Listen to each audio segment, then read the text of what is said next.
Intelligence and security failings in black and white. This is the declassified report which documents what went wrong with such near catastrophic consequences on Christmas Day. It's also a template for making sure it can't happen again. This is a president who wants to show the American people he won't stand for it. I am less interested in passing out blame than I am in learning from and correcting these mistakes to make us safer.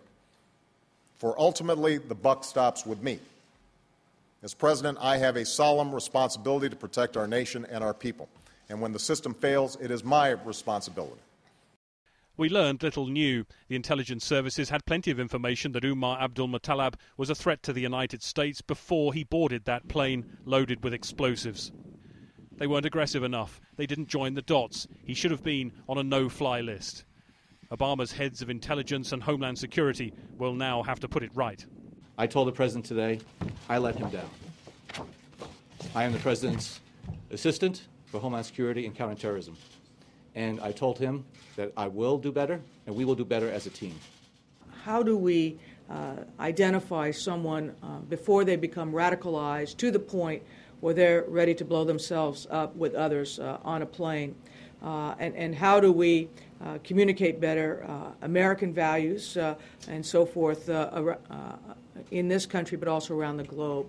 How do we work with our allies, like the UK, on this?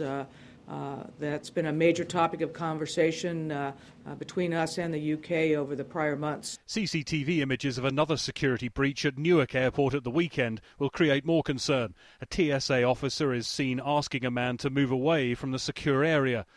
3 minutes later, the officer leaves his post.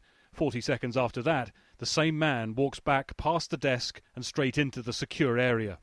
The terminal had to be closed, and the man has still not been found. It's a measure of how easy it is for someone to slip through. Thanks very much. Obama has been told as many as a dozen plots, similar to that of Christmas Day, are now in the pipeline. There is no margin for error. Greg Milam, Sky News, Washington.